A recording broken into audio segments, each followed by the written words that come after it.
le révérend pasteur Patrick Lebel Zabato Bamat, le leader visionnaire de l'église Centre d'évangélisation Bethlehem Ephrata, situé là-bas sur la route de l'aéroport, à Repemba, première rue à la droite derrière Kofarko. Que Dieu vous bénisse, nous allons passer des moments extraordinaires dans la présence de Dieu. Bien-aimés, vous qui nous suivez dans vos maisons, il est très important que vous puissiez comprendre que la volonté de Dieu, c'est que tu puisses régner. La volonté de Dieu, c'est que tu règnes dans un domaine donné de ta vie. Vous savez, vous pouvez travailler, mais un travail sans règne n'est pas un bon travail. Un ministère sans règne n'est pas un bon ministère. Une affaire sans règne n'est pas une bonne affaire. Tout ce que tu dois faire, tu dois régner dans un couloir de ta vie pour que tu puisses impacter ta génération. La semaine passée, nous avons parlé ici sur comment on pouvait faire briller son étoile. Tout ça, ça va dans le cadre du règne. Et beaucoup de gens certainement se demandent comment ils développent ces genres de thèmes. Parce que moi, je crois à la grandeur.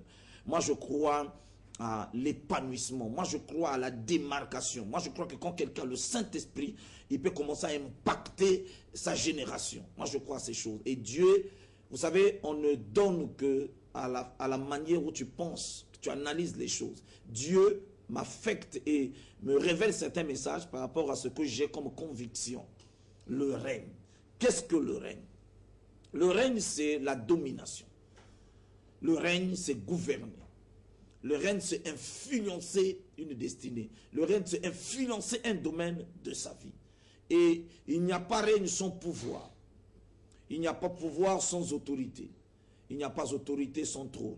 Donc quand Dieu te donne la domination, il te donne la force de gouverner sur certaines personnes.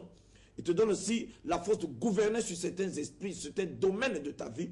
Et il te donne aussi ce pouvoir de le faire et l'autorité. Et une fois que tu as l'autorité sur une chose, Dieu te donne un siège pour que tu puisses t'asseoir. Et là, tu rentres dans la domination et dans le règne. Dans le psaume 47, à partir du verset 8, la Bible dit « Car Dieu est un roi de toute la terre. Dieu règne sur les nations. Dieu siège sur son trône. » Ici, nous voyons que le règne ne peut pas venir seulement des hommes. Mais nous voyons ici déjà que la Bible dit que Dieu règne. Si Dieu règne, c'est que Dieu a le pouvoir de donner et d'affecter le règne dans la vie de ses enfants. Parce qu'on ne peut que donner ce qu'on a. Nous avons la nature de Dieu. Dieu est esprit. Dieu est puissant, c'est pourquoi nous sommes puissants. Dieu est fort, c'est pourquoi nous sommes forts. Dieu est grand, c'est pourquoi nous avons la grandeur en nous. C'est pourquoi moi je crois à la grandeur. Dieu est grand, nous sommes grands. Grands dans notre manière de faire, grands dans notre caractère, nous sommes grands. Et vous voyez, quand on parle donc du règne, ici nous voyons que Dieu règne sur les nations. Vous savez que quand on parle des nations, on ne parle pas d'Israël. On parle de nous les gentils. Donc quand on dit Dieu règne sur les nations, donc Dieu règne sur nous. Et si Dieu règne sur nous, c'est qu'il a la capacité de nous affecter, donc la capacité aussi de régner sur la terre. Et Jésus lui-même dans sa prière pouvait dire que ton règne vienne. Parce que nous avons besoin du règne pour dominer sur certaines choses. Nous avons besoin du règne pour se démarquer sur certaines situations. Nous avons besoin du règne pour nous épanouir dans cette génération difficile. Il faut régner. Et Dieu nous donne le règne. Donc ce texte vient depuis le commencement.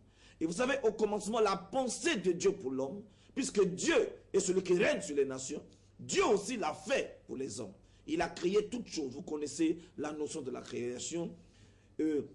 Il a créé les poissons, il a créé les arbres, il a créé la mer, il a créé le ciel. Il a créé beaucoup de choses, beaucoup d'espèces.